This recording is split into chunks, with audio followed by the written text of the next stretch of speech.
You ready? I'd like to say good evening to everyone. My name is Peggy Trivison. I'll be your moderator for this evening's lecture. I'd like to welcome you all to the Institute of Divine Metaphysical Research. This is a school and not a church. Neither are we affiliated with any religious organizations. This school is a nonprofit, non-denominational religious and scientific research organization that is dedicated to showing proof of the existence of Yahweh, our Elohim, and the operation of the eternal purpose, pattern, and plan operating throughout eternity to this present day. This school was established as a result of a divine vision and revelation given to our founder, Dr. Henry Clifford Kinley, in the state of Ohio in the year 1931. We were incorporated in the state of California in 1958, and since that time we have established branch schools across the United States, Canada, and other foreign countries. The Syracuse branch was established in 1969. At this time, I'd like to introduce the Dean of Syracuse branch, Dr. Patrick Trivison, our President, Dr. Robert Welch, and our Vice President, Dr. John Cometti. Now, in this school and throughout the lecture this evening, we'll be using a true, correct, and original name and title for the Father, the Word or Son, and the Holy Spirit, which are contained in the original Hebrew text. The true name of your Heavenly Father is Yahweh. This has been erroneously substituted in most Bibles with the title Lord. For the Word or Son, we use the divine title Elohim. This has been erroneously substituted in most Bibles with the title God. And the name of the Holy Spirit manifesting in or out of a physical body is Yahshua. This has been improperly substituted with Jesus Christ.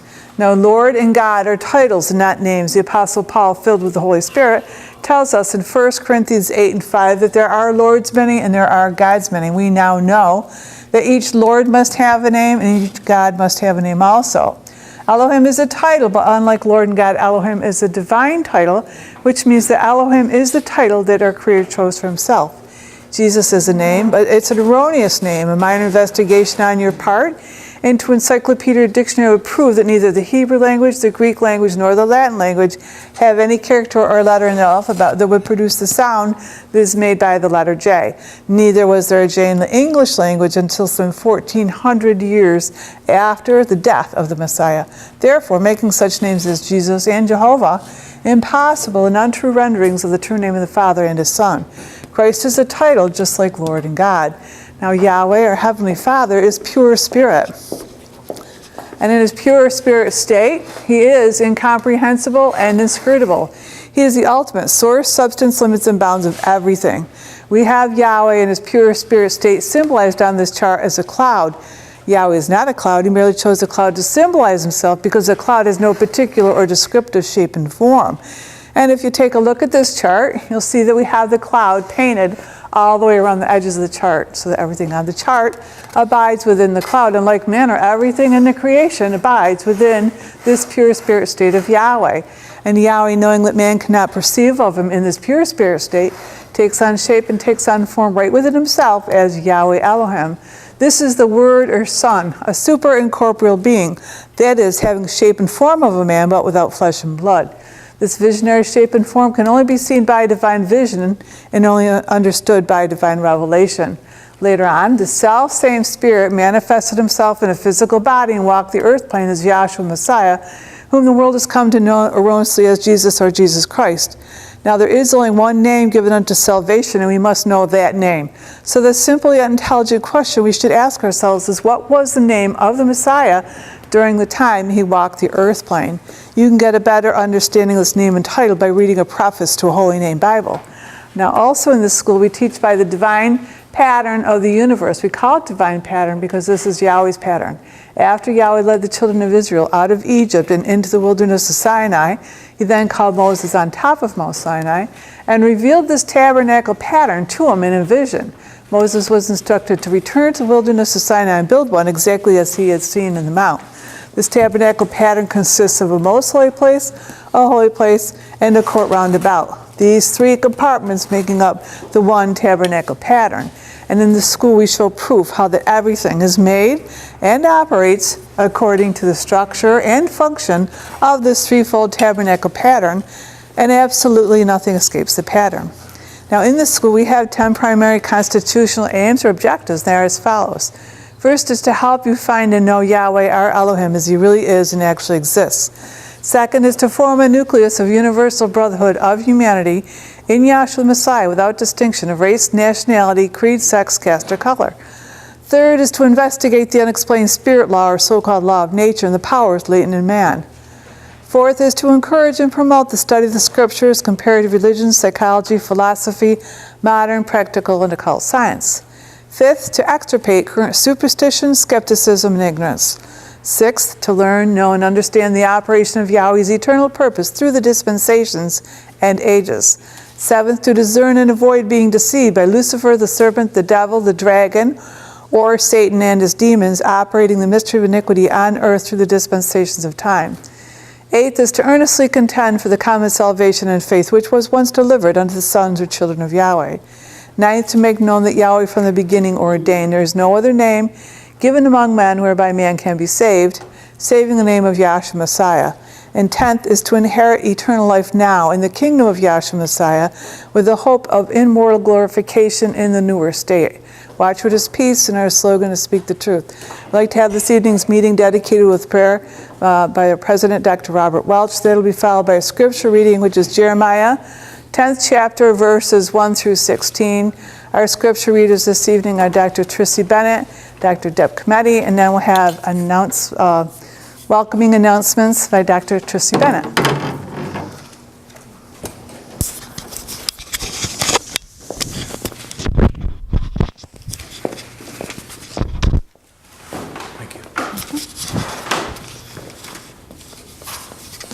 Evening, everyone.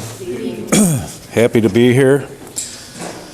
Let us take a moment and give credit where credit is due to the very one that's given us existence in this universe, on this planet, and who's established our feet on solid ground in His great purpose. He's given us the ability to look ahead and the comfort to look behind and know that He's there from beginning to end. He lifts us up. He gives us peace. In His joy, we walk within our hearts from a day-to-day basis. We thank Him for His stability. We thank Him for the scriptures that He has labored so hard to establish for our benefit, for His sons in the faith. We thank Him for all these blessings today and every day with every breath we take. Thank you, Yahshua. May we all say hallelujah.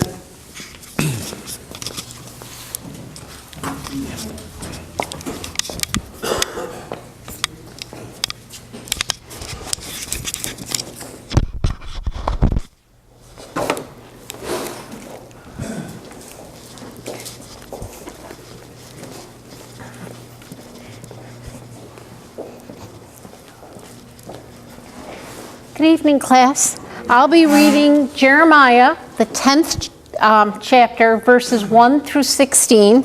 I'll be reading from a King James Bible, inserting the true names where necessary. Hear ye the word which Yahweh speaketh unto you, O house of Israel. Thus saith Yahweh, learn not the way of the heathen, and be not dismayed at the signs of heaven, for the heathen are dismayed at them. For the customs of the people are vain, for one cutteth the tree out of the forest, the work of the hands of the workmen, with the axe. They deck it with silver and with gold, they fasten it with nails and with hammers, that it move not. They are upright as the palm tree, but speak not. They must needs be born, because they cannot go.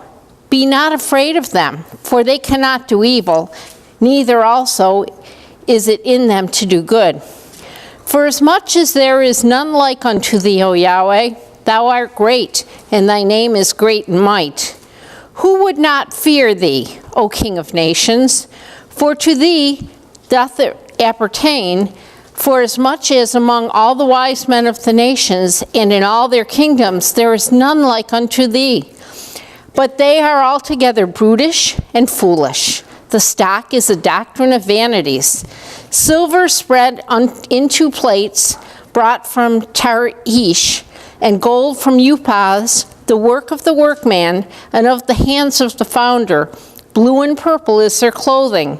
They are all the work of cunning men.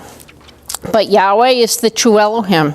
He is the living El, and an everlasting King. At his wrath the earth shall tremble, and the nations shall not be able to abide his indignation.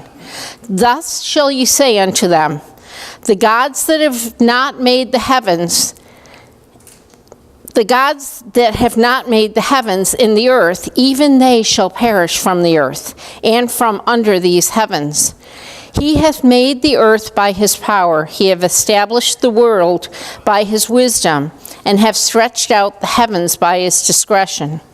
When he uttereth his voice, there is a multitude of waters in the heavens, and he causeth the vapors to ascend. From the ends of the earth he maketh lightnings with rain, and bringeth forth the wind out of his treasures. Every man is brutish in his knowledge. Every founder is confounded by the graven image. For his molten image is falsehood, and there is no breath in them. They are vanity, the work of errors, and in the time of their visitation they shall perish.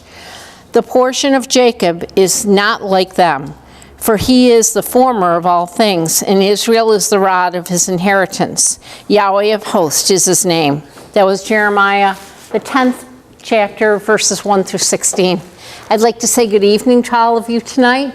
It's very good to be here, and we'd like to welcome you to our school, those of you that are watching us on through video. And I'd like to welcome all of my brethren who are sitting in front of me tonight. It's a pleasure to see all of you and to come together once again, as Bob said in the prayer, to give credit where credit is due, to learn more of Yahweh and his eternal purpose, pattern, and plan, and in Jeremiah, what Yahweh likes and what he doesn't like. So we have no first-time visitors tonight or returning guests, so I'd just like to welcome all of you and tell you to sit back and enjoy our class. It's a special one. Thank you.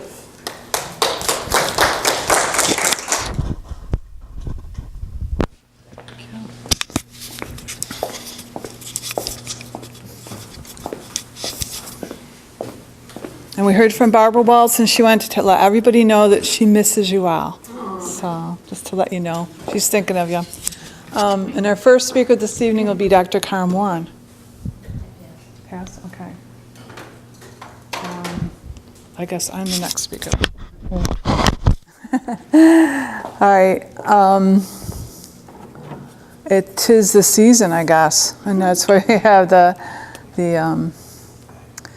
chart up over there that's got the what do you call it, the Daniel chart, you know, with the vision there, and so much of this season is so, you know, our economy depends on it. It really does. A lot of places that sell, I know, you know, we have a little business. This is the time, of course, we sell winter stuff, but this is the time of year that, you know, could make you or break you. So it's definitely related to the economy. And well, let's go with Jeremiah. Let's start in Jeremiah, the 10:1 there. Jeremiah 10:1. Hear ye the word which Yahweh speaketh unto you, O house of Israel. Thus saith Yahweh, learn not the way of the heathen, and be not dismayed at the signs of heaven. Now, ever since Yahweh took them, I'm sorry to interrupt you, Tracy, but he took, the children of Israel were dwelling down here in Egypt. They were just a bunch of, you know, slaves for Pharaoh. They would do Pharaoh's bidding, and he owned them. And they didn't have much of a life except to live and die building Pharaoh's treasure houses. And when they're down here in Egypt, they were subject to all these different, the gods, the Egyptian gods, Egyptian deities, and they learned all the way of the Egyptians and whatnot. And at a certain point here, Yahweh gave Moses his name, and he sent him back down into Egypt to, bring my people out of Egypt. And so after 10 devastating plagues, when Egypt was pretty much devastated and leveled, Pharaoh does say, go, get out. Just take what you want and go and get out. And actually, they had borrowed stuff of the Egyptians. They had borrowed gold and silver and all this stuff. And they were like, yeah, here, take it. Just go, just go. And so not only was it devastated, but they took a lot of the riches of Egypt right up with them. And Yahweh brought them out through the divided waters of the Red Sea and into the wilderness of Sinai, where he had... He spoke down the 10 Commandments here, but they knew all about idols down here. And so this was a whole new experience here because Egypt was just full of gods. There was a god for everything and anything you could think of, or if they couldn't figure something out, they made a god to it. And that carries right down through history over to Paul at Mars Hill. Right. And they had all these images to all the gods except for, they had one, the unknown. So this is where, the truth be told here, this is where the unknown one made himself known.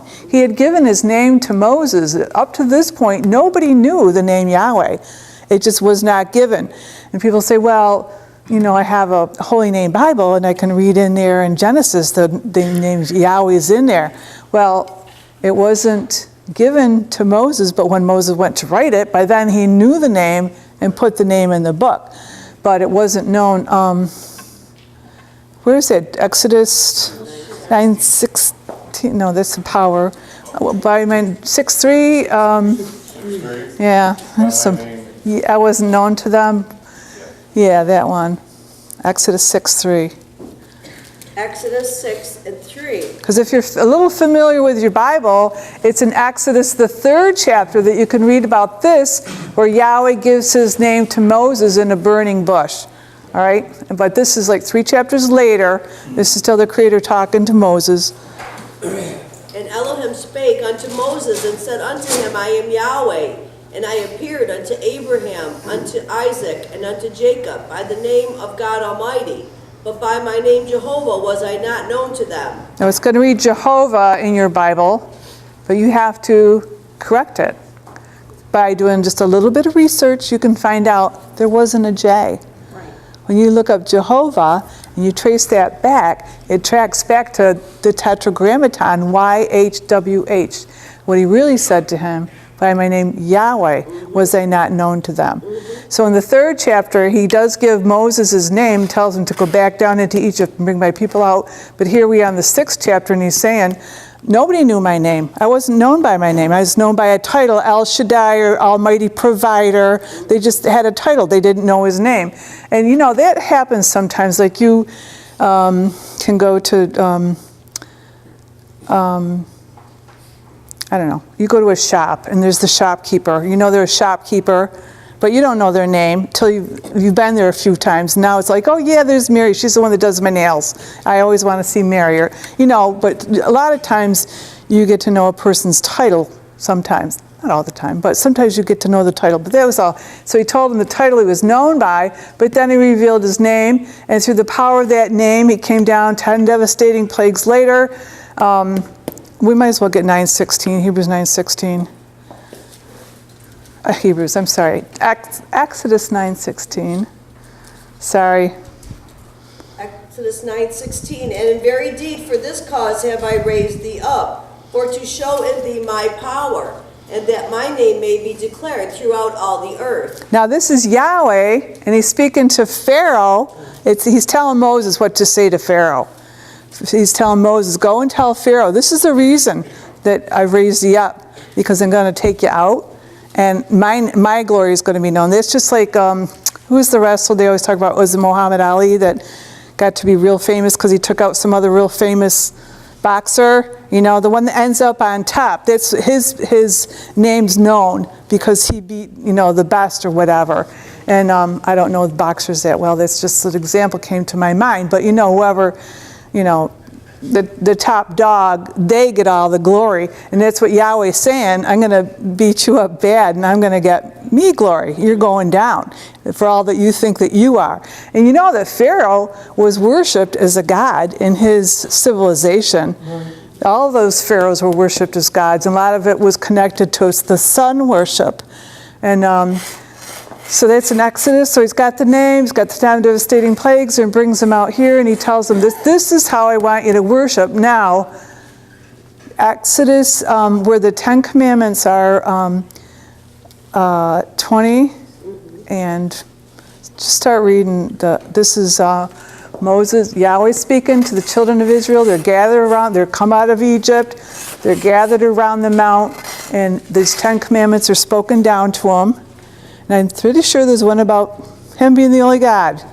And this is a big, huge contrast for them, because they're coming out of his civilization that they've been, down here for hundreds of years, and they see everybody worshiping every kind of God every which way.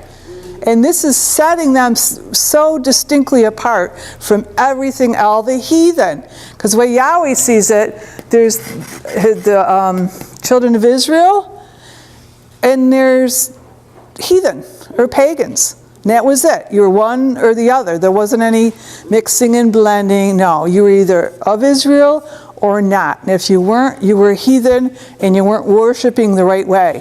So he's taken the time to separate the children of Israel, bring them out of that corruption and that bondage, take them into a separate place, and give them instruction about him. He's teaching them about him. And that's what happens when you come down to class every time. It's the Holy Spirit is teaching you about him. That's what you want to know about. Okay.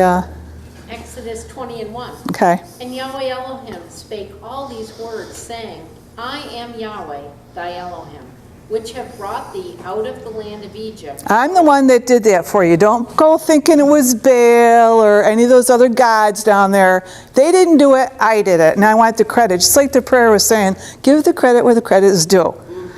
He's saying, I want the credit. I did this. Okay, go ahead. And out of the house of bondage. Thou shalt have no other gods before me. None. There's not going to be another one up there with me. I'm going to be the only one. Go ahead.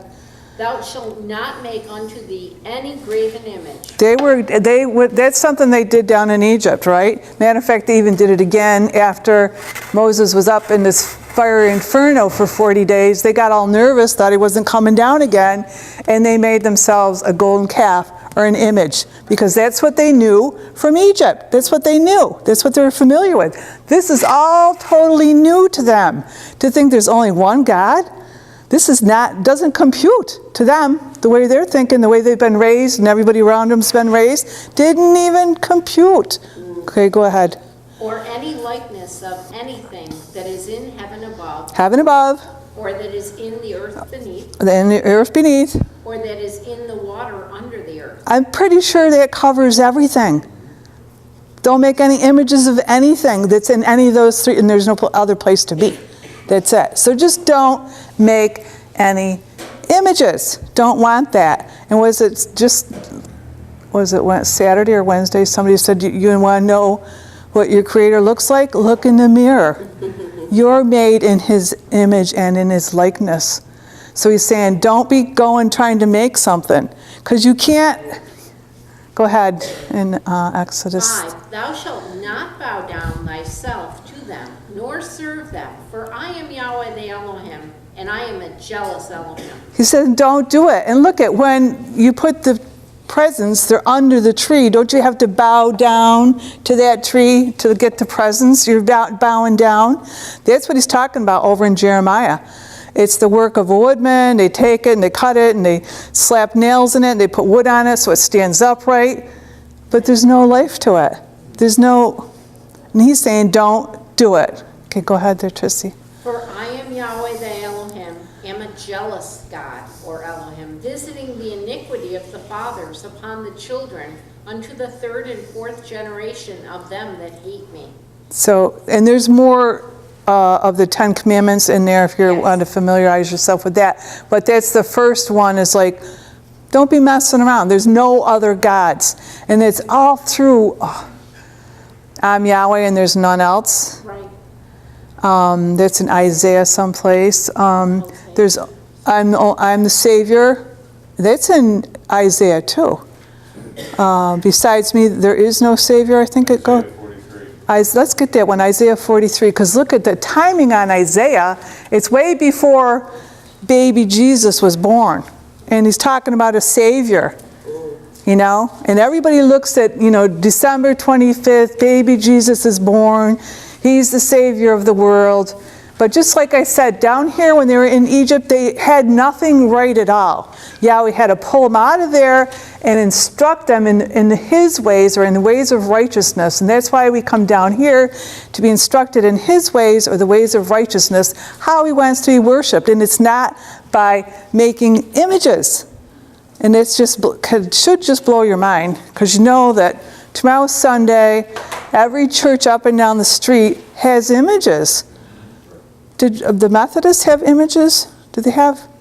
No, they didn't. Not everybody. I know Catholics are being big on the statuary and the images and all that kind of stuff. There's some religions that aren't that big on that. But, okay, what do we have in Isaiah? Isaiah 43:11. I, even I, am Yahweh, and besides me there is no Savior. Besides me, that's it. If I don't save you, you're not being saved. There just is not another Savior. And there's all kinds of quotes all through your book that let you know that there is only one Creator. He's the same Spirit that took on this visionary shape and form, that spoke to the different prophets down here, that spoke to Isaiah here and said, besides me, there is no Savior. That's Yahweh Elohim saying, besides me, there's no Savior. And then that same Spirit manifests in a physical body, and then he performs the necessary things of the flesh to get rid of that old way of worship and to bring in a new way of worship to provide salvation for our souls. Now, where else was I going to go? We'll go back to the scripture reading. Okay. Jeremiah 10:2. Okay. Thus saith Yahweh, learn not the way of the heathen, and be not dismayed at the signs of heaven. Because you know that everybody out there, they've got all this crazy stuff going on. Sometimes I can't believe the things that people believe that they really believe. Like, you really believe that? Oh, yeah. And it's like, there's no substance to it. There's nothing. They can't, they believe it, but they don't have a shred of evidence. They don't have a shred of proof. They don't have anything to back it up. It's just what they think. And that's all that it is what they think and how they think. So that's their image. That's what they're going with, And we don't want to go with an image. We want to go with the real thing. We want to know our Creator as He really is and actually exists. We know He has a name. His name is Yahweh.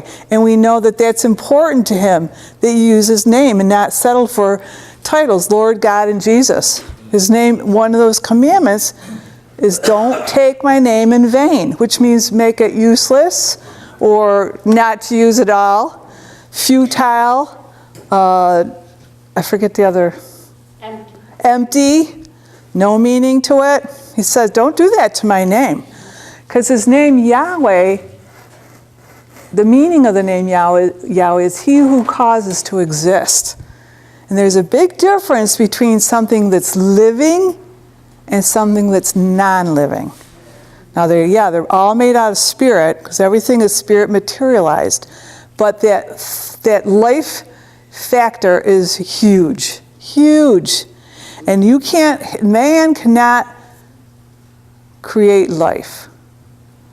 He's not responsible for creating life. A husband and wife get together and they have a baby. That's by spirit law. That's Yahweh doing that. That's not, there's a cell of yours here and there, but that's not you doing it.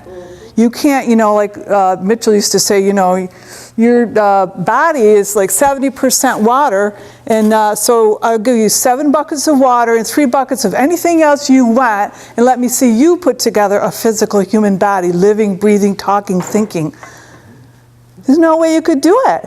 That's how He's so much higher than us, that it's Probably even hard for him to break himself down so that we can understand them, but he's done that by showing us different evidences through the scripture and through the creation that he is real, and that it just takes away any doubt that you had in your mind, because when it was Catholic, it's like, I don't know, do I pray to Mary? My mother used to like St. Joseph, and she'd say, well, pray to St. Joseph. He's a good one, because he married Mary and wasn't even his kid. He's a good guy. You should pray to him, and silly stuff like that. And so you're in the church, you're like, I don't even know which one to pray to. Who do you pray to? There's no question. This is the only one that's worth praying to, because the rest of them are just images or idols or empty. So go back to scripture, I think, Jeremiah 10. Be not dismayed at the signs of heaven, for the heathen are dismayed at them. Oh, people read their horoscopes and they get all upset and they get all involved in everything. Instead of being able to read the real signs that Yahweh's given us, they're trying to read everything else and getting it all. They don't know how to read.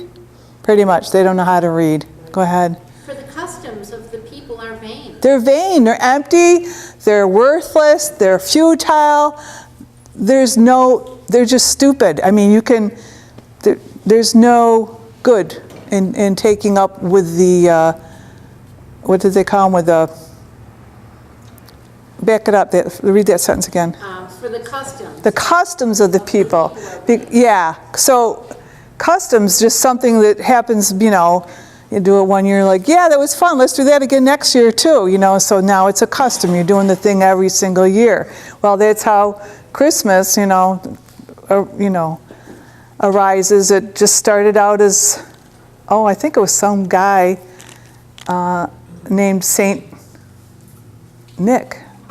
I think he was a priest or something that gave some kids some presents. I forgot, it's so long since but you can look it up, the roots of Christmas, how it came to be. It's all, some of it's based in fact, but now it's just like so totally blown out of the water that it's, it's pretty ridiculous. And then when you come to the date of it, you can find good, solid information that it was not December 25th. So if you're interested in the truth, you'd have to kind of work with that and think about that and accept that it wasn't December 25th. And then if you're curious when was the Messiah born? There's an answer to that too. It can be answered, but it's not a big hullabaloo thing, celebrate his birthday. That's not the point. It's according to the scriptures, when he was born. It was right on time, right according to the scriptures, but it was not December 25th. So go ahead there. For one cutteth a tree out of the forest, the work of the hands of the workmen with the axe. It's a work. It's a work. And if you've been around a while, then you realize that all the works had to do with the old covenant, which was given to the children of Israel, which was back here came into force. Yes, they are. Well, in what was this, 1490, they left out of Egypt and they came in the wilderness, and Yahweh spoke in the 10 Commandments, and he told them how to build this tabernacle, and they did that, and they wandered in the wilderness for 40 years, and then after a while they went over and they conquered Canaan's land, then they built a temple. So it was, I forgot what I was going to say. Gone. Okay. The custom of the... Go ahead. They deck it with silver and gold, and with gold. Uh-huh. They fasten it with nails and with hammers, Yeah. so it move not. Works. It was talking about works. So all this they had to do. They had to make the tabernacle. They had to be a priesthood. There had to be services. They had to be a daily sacrifice. There's washings for the priests. There's anointing oil. The priest had to be anointed before he went into the holy place, and he'd have to go to the holy place on a daily basis to eat the bread. Give us this day our daily bread. Did you ever hear that before? I used to remember saying that in Catholic school, and I never knew what they were talking about until I came down here and realized that they're putting you back here where the works are and telling you this is your daily bread. We used to go to church and receive communion, this flat bread, because this was unleavened bread. And just the thing, and the candles at church and the incense, this is all back here given to the Israelites as a way to worship Yahweh, but it wasn't given to anybody that wasn't a Hebrew. There was no Christians here. There was no Presbyterians, there were no Methodists, there's no Lutherans, none of them. None of them existed. It was either you were with Yahweh and you were a Jew, or you weren't and you were a heathen or a pagan or a Gentile. That was it. So it was Israel that had to do all these works. And so they, now cutting a tree out of the forest wasn't a work that Yahweh gave them to do. That was just boop out of their imagination. They made that one up. Hey, let's do this, because they saw the pagans doing it. And it all goes all the way back to Babylon. Goes all the way back to Babylon. So many of your holiday traditions go boom, right back to Babylon. And even the name Babylon, you know, it gives you a little clue about what's going on. So go ahead. They are upright as the palm tree, but speak not. They can't talk. They must needs be born. It's work. They can't even get from here to there. You got to carry them. If you want the statue over here, got to put it over there. And they do that down in Mexico, is it? They put the statues on rolling things and they drag them through, and people throw flowers, and, you know, some of the highly Catholic things have things, so they have to drag it though, because it's not going any place on its own, because it has no power. And if you just think of that, it doesn't have any power, then why are you bothering? Go with the one that's got all the power and all the wisdom and all the knowledge and all the intelligence, all the love, all the beauty, all the justice, all the strength, all the power, all the foundation. Go with the one that has it all. You're going with the one that has no strength, no power, no foundation, beauty maybe, but if it fell off that wagon and broke, there goes the beauty too then, you know. It's just, it just can't, it's such a far cry from the reality of it, and then what people try to make something out of nothing, and it's still nothing. Okay, go ahead. Be not afraid of them, for they cannot do evil, neither also is it in them to do good. For as much as there is none like unto thee, O Yahweh. There's none like unto thee, O Yahweh. There's none like unto thee, O Yahweh. There isn't. And you didn't know that until you came down here and learned about him. Did you? I didn't. I sure as heck didn't know anything about my Creator before I came here. I had a lot of ideas, what I thought maybe or maybe not. Nothing solid. You come down here, you learn, and you learn how to discern, and you learn how to dig, and you learn how to, he talked about, this prayer said about how, you know, we got a good solid foundation. You know, it's on rock. We're not building this house on sand where the, you know, the wind's going to come and blow it away like in California. The rains come down and your house slides down into the ocean. Not that. This one's built into rock. It's not going anywhere. When you get this faith, you're not going anywhere. Go ahead. O Yahweh, thou art great, and thy name is great in might. Who would not fear thee, O King of nations? For to thee doth it appertain, for as much as among all the wise men of the nations, and in all their kingdoms, there is none like unto thee. There isn't, and there isn't another like unto Yahweh, because Yahweh is all in all. But he's the spirit, he's the stuff that everything's made out of, and he made it all everything's made according to this tabernacle pattern, including you. And so let's talk about the works back here. The Hebrews had the works. Since Joshua came in and fulfilled the law and the prophet, and he took that way of worship, moved it out of the way, now there aren't any works. You can't work up on this.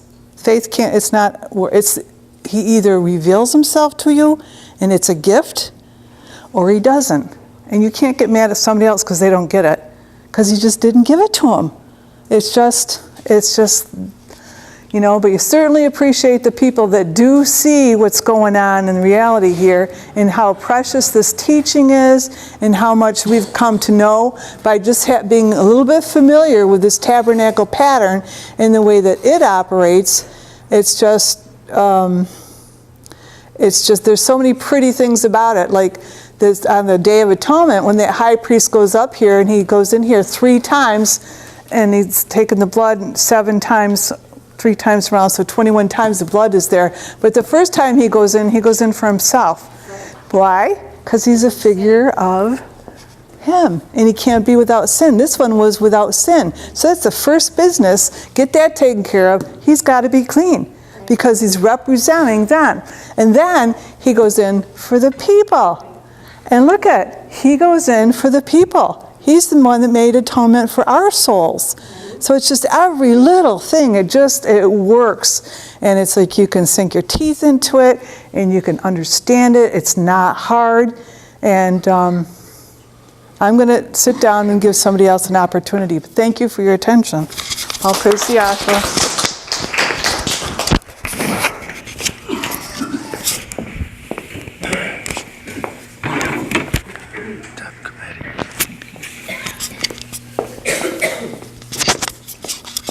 Our next speaker will be Dr. Deb Comedy.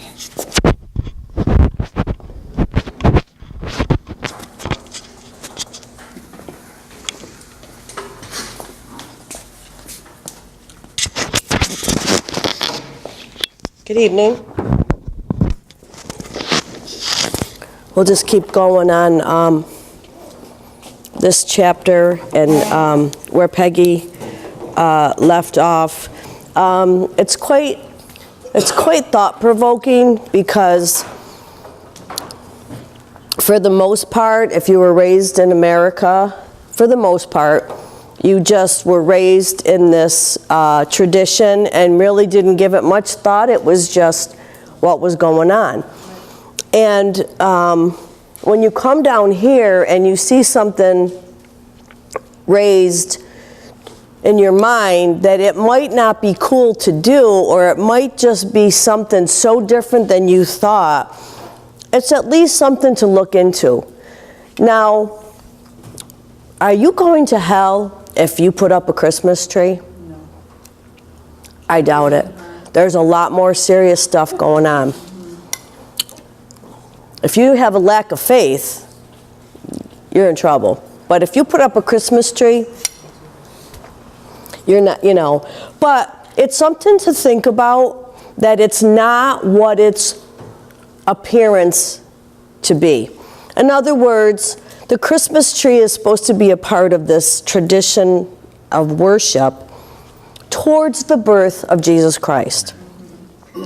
And the whole thing, you can't argue because they put the nativity under the tree. See, people say, oh, I don't think nothing of the tree. Yes, you do, because you got Jesus under there along with it. And I remember John busted his mother on that one, and I thought it was so clever because she's like, I don't worship the tree, and he goes, there's Jesus right there. And it was like, stop the mouths, because they say that this whole thing is happening when Mary was having Jesus and he's in the manger. It's all supposed to be during Christmas time or December. So this whole thing has rolled into this ball of worship. Now, there are some people, I'll give them credit, if you tell them what's going on with the whole thing, they just don't care. Yeah. They just don't care.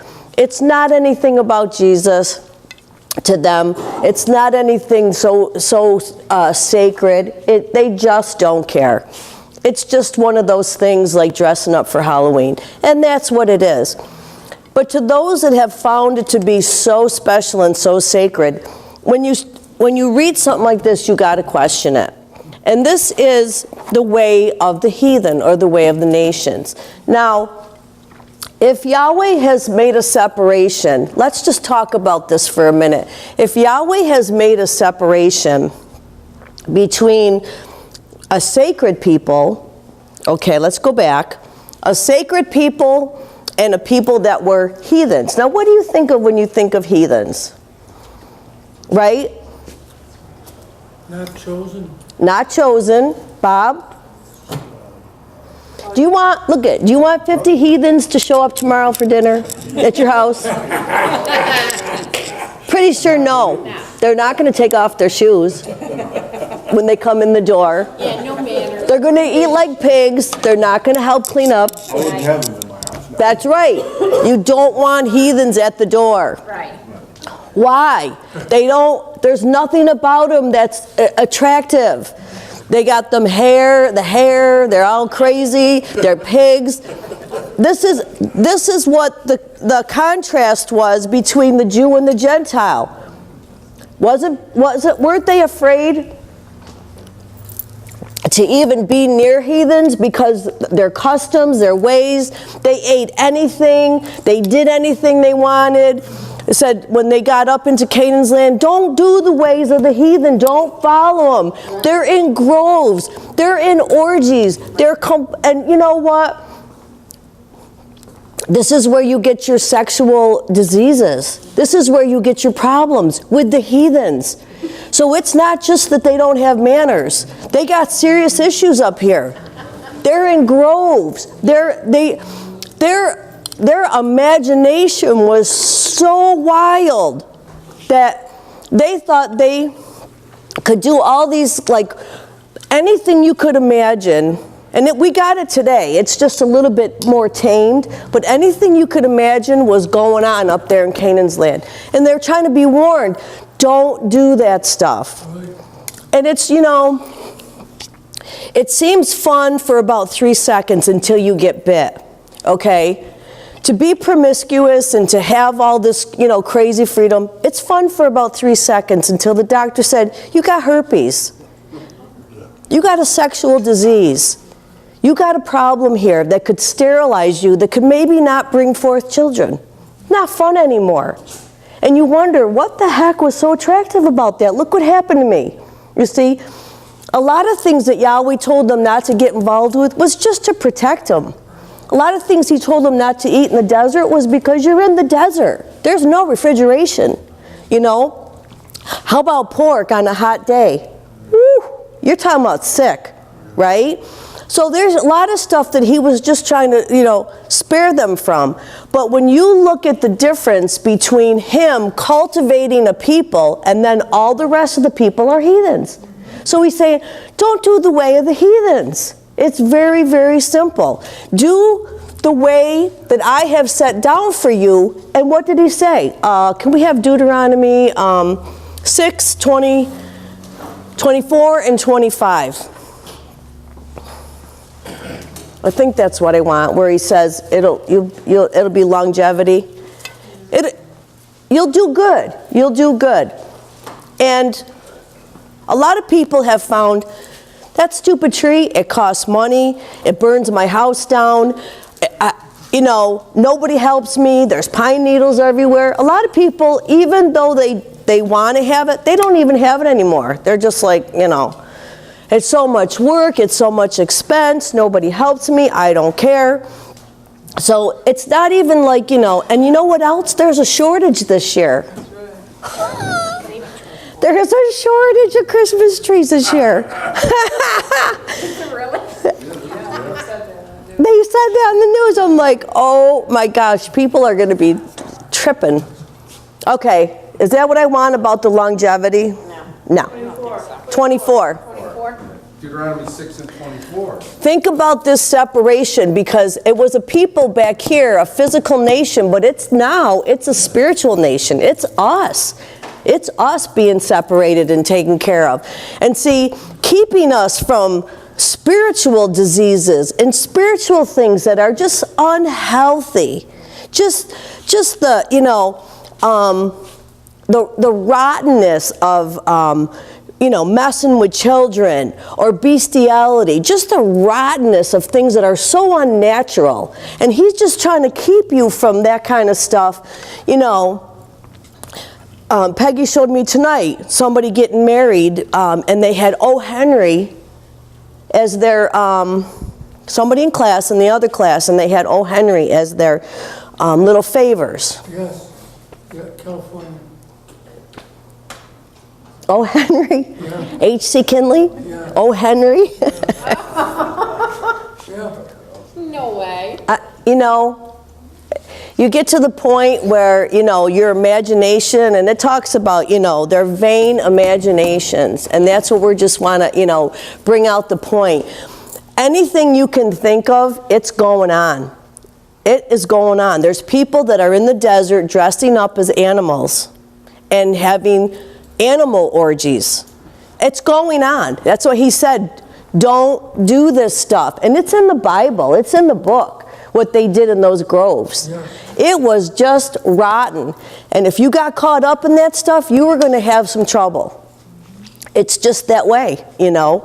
So it's not always just don't do that because I said so. There's a good reason behind it. Now let's have this longevity.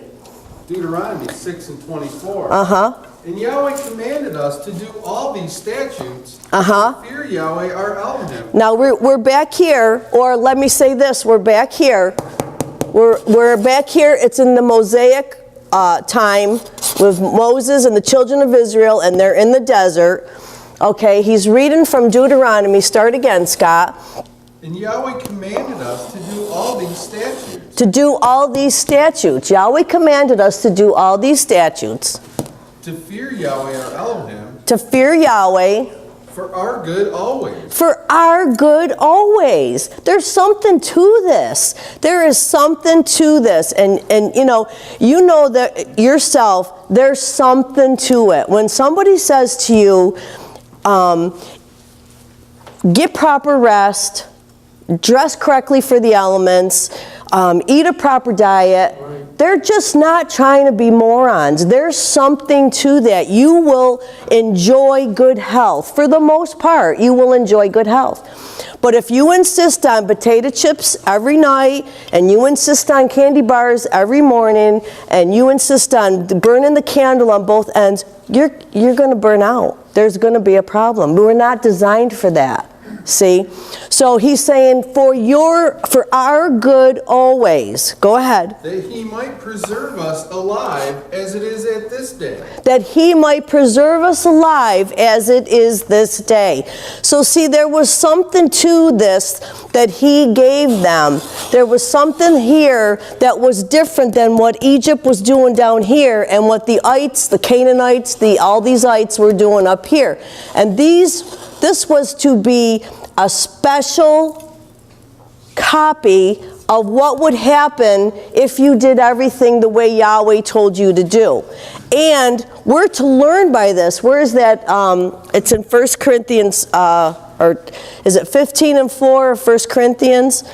We're to learn by this, and like the things that were being brought out by the first speaker, to take a look at this stuff and to check it out and see if it makes a difference to you.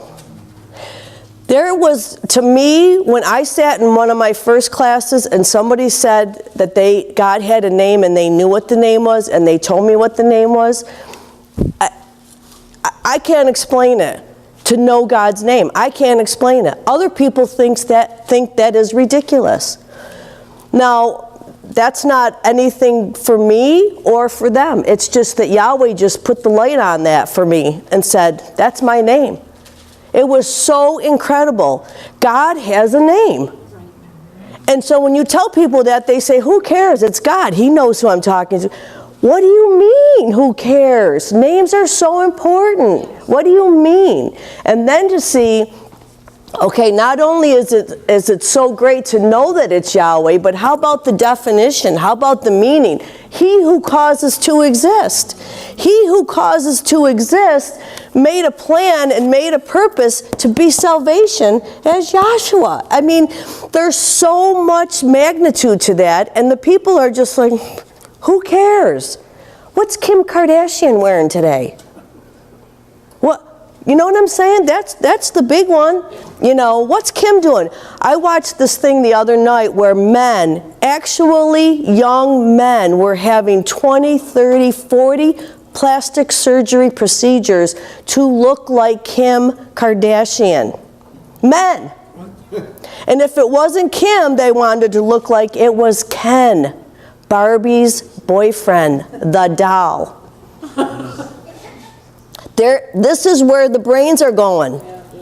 I'm saying, and you know, we sit under the sound of this truth, and we come down here, and it's like going through the car wash, just getting all that craziness out that you've been involved in, and getting something in there good. And what we're talking about tonight is good stuff. Okay, so read 15 and 4. I think that's what I want about. It was our example. No, that's, and that he was buried and rose again. Oh, no, okay. 10:4, Romans 15:4. 1 Corinthians 10 and 11. Oh, yeah. Now all these things happen unto them, for example. What things, Scott? All these things, what things? What we're talking about tonight, what Peg was talking about tonight. All these things happen. If it was important and if it would, make you progress in your understanding of Yahshua, he would have said, put up a tree, get this thing rocking, this is the way I need it to happen, don't put these bulbs on with these bulbs. He would have told us the whole thing, what we needed to do if we needed to do it. And like Peggy said, there's a way to find out how Yahshua, what day he was born, but he did not say celebrate that birthday. He didn't get into all that. But you know what? You know what you will be celebrating? The day he was birthed in you. Now, is it something like, the lights come down from heaven and, you're having that, moment? No. But when he's birthed in you, there's a celebration. That's what we're talking about down here. That's why we're down here. To give the glory where it's due. To give Yahshua the glory because what he did for us, okay? When you're nothing but a filthy rag and somebody picks you up and cleans you up and gives you a second chance, what are you going to say? You're going to badmouth that person? No, you're going to give him the glory. Man, that guy, what he did for me, There was a story about this lady, I don't know, she gave a homeless guy a couple, bits of change. And he turns around and he does this crazy thing for her, like, I don't know the whole story, but somehow he got her $100,000. His last $20. his last $20 he gave her He gave her $20. Okay. And she started up a GoFundMe. She gave him the $100,000? Got a site going. She got a GoFundMe fund going. People donated. Yeah. Was his last. She ran out of gas. He took his last $20, went to the gas station, got gas for her. Okay? Then she put his name on a website, and people donated And he got $100,000? $300,000. Over 300. I mean, what are you going to say about that? You know what I'm saying? One off the street. He pays taxes now. You'll be back. All right, let's get this piece. It was for our benefit. It was for our learning. It was for our Romans 15:4 to understand what was going on. And we're talking about a separation that Yahweh made with a nation. And it wasn't for nothing. You can read over there in Romans 3:1 where it talks about these oracles that they had. It was not for nothing. Okay? These people enjoyed they didn't have the problems that the heathens had when they followed the regimen of eating, the regimen of what they had to do back here. When Yahweh fought their battles, they did good. And when he wasn't with them or when they were disobedient, it was trouble. And every time they went, if you look at it, every time they went into a bondage or they went into some kind of trouble with those ites, okay, they went into bondage because they were disobedient. Now, disobedient, that's sin, when you're disobedient to the law. So they go into bondage with these ites. Now, what are these ites? Their names mean things like strife and things like malice and things like hatred, sodomy. All these kind of things, those ites, you can trace their name back to. Nothing good. So the children of Israel would be disobedient. They would fall into captivity of sin. And this is the display, or this is the manifestation of what it means to be in bondage to sin. Guess what? Look at Daniel and the gang. They couldn't even have their own names. They didn't want them to eat their own food. Look at the women. Look at what they went through. Look at what Esther went through. If you were pretty back there, look out. Did you ever see Hedy Lamarr? Yeah. She's beautiful. She's a Jew with a brain that this is what reminded me of these Jewish women back here. She had a brain. She was into research and science and that kind of thing, but she was also beautiful, and she got caught up into the Hollywood, cycle because of her beauty. But she had a brain, and she was like a scientist. So it made me think of Esther, and it made me think of Sarah, and it made me think of some of these Jewish women. Like Abraham said, look, when we get down there, do not tell them that I'm your husband. They'll bump me off so the king can have you because of Sarah's beauty, right? Say you're my sister, okay?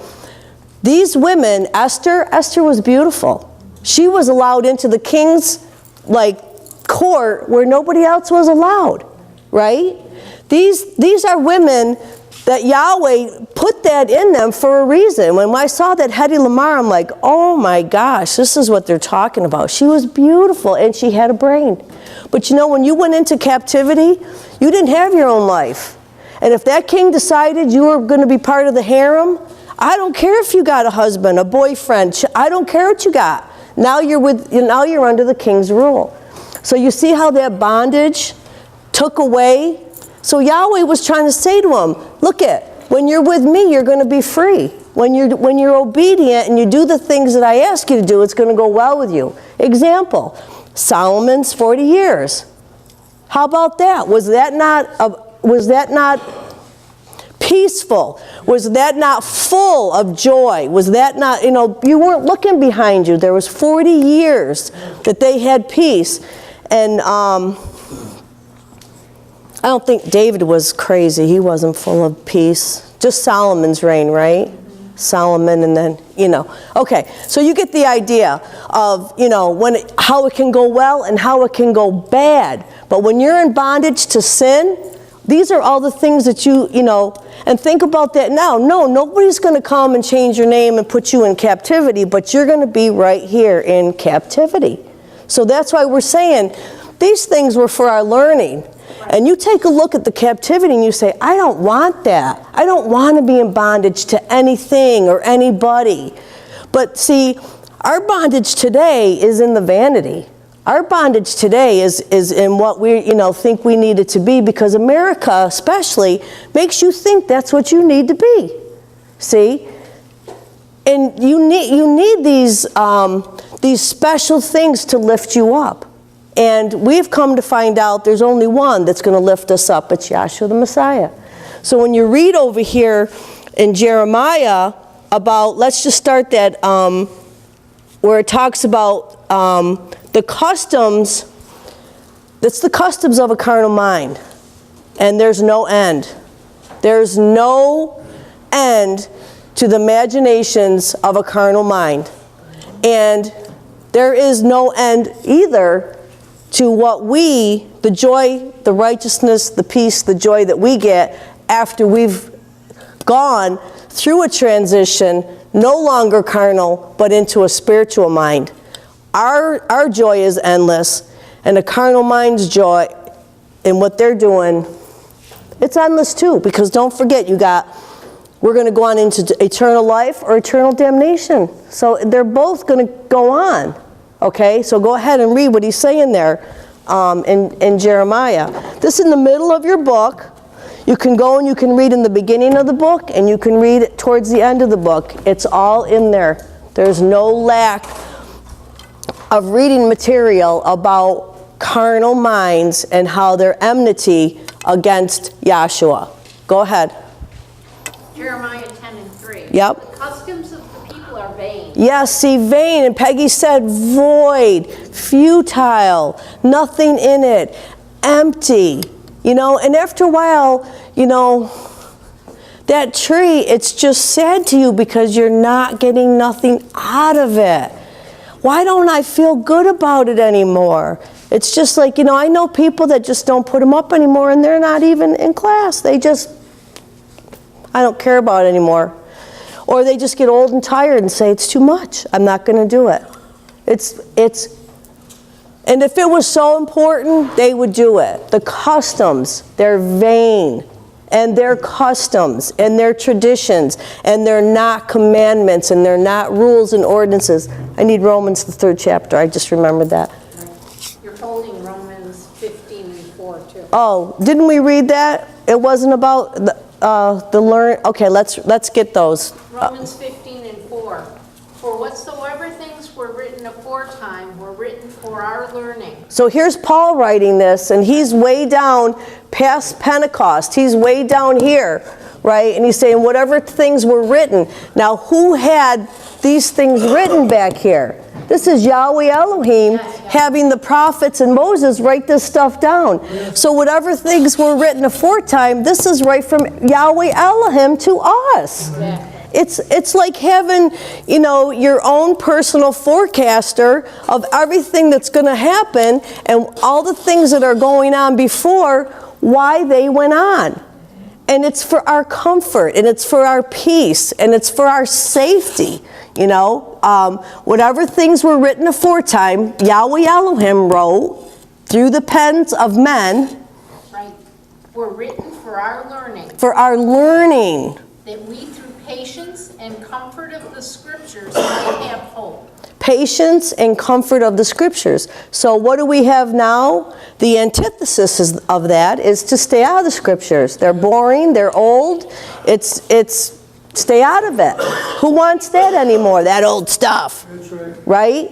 Who do you think would be instructing you to stay away from Yahweh's word? Not Yahweh, because he gave it to you for your learning and for your patience and our protection. So who do you think would like you to stay out of there? Satan. Hello. The one that wants you, right? The one that wants you to be in anguish and turmoil and constant fear and dread. You can't. There's such an epidemic right now, and it's gone beyond diabetes and obesity and all that stuff. The epidemic is these young kids with mental illness. Suicidal. And Brooke, isn't it full where we are? The floor is full. They're overflowing. And these kids are mentally ill. Now, it's an epidemic. Why? There's no stability, there's no peace, there's no joy. If you don't have Jordans, if you don't have certain clothes on, you are worth nothing. A 10-year-old just hung herself because she was bullied.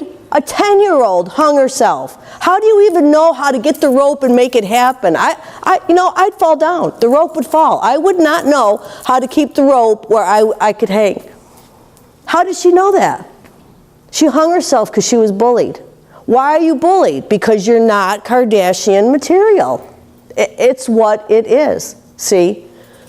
And we're talking about being in a comfort and a safety zone all mentally. Look around. We don't look like much. That's okay. See? That's okay.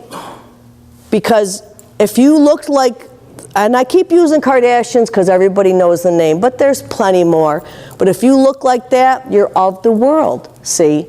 And that's where they get all their joy. And if you don't have that, then you're going to be bullied, you're going to be made fun of. And you're going to, this little kid, she was 10. She hung herself. So let's go where I am. Did you finish there, Tris? Because I want Scott to get Romans. It's Romans 3:1, I believe, about the oracles. 3:1 or 4:1. Because I'm saying, okay, the Jewish nation back here, they had the oracles, they had the commandments, but then at a certain time, the Jewish nation as a physical people, that went out of style. Right.